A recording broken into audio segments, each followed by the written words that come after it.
Welcome to The Last Breakfast. Please enjoy the video. In this video, I will explain how to connect your card to your phone. Digital wallets provide a secure and incredibly convenient method for making payments using just your smartphone.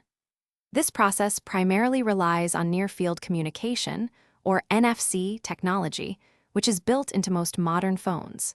To begin, ensure you have your physical debit or credit card readily available, as you will need its details to set up your digital wallet. First, open the digital wallet application on your smartphone.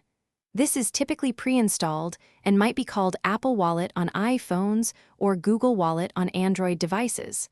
Once inside the app, look for an option to add a new card. This is often represented by an Add Card button or a simple plus sign icon. Tap this to proceed with adding your payment method.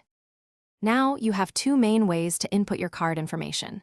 You can use your phone's camera to quickly scan the physical card, which automatically fills in many details. Alternatively, you can manually type in the 16-digit card number, the expiration date, and the 3- or 4-digit security code from the back. Your bank will then likely require a quick verification, perhaps via a text message or a phone call. With your card added, you are ready to make contactless payments. Simply hold your unlocked phone near a compatible payment terminal. The phone will prompt you to authenticate the purchase using your fingerprint, face identification, or your device's passcode. After successful authentication, a confirmation will appear on your screen, indicating that your payment has been processed. It's that simple and secure. Thanks for watching. If this was helpful, leave a like and consider subscribing. See you next time.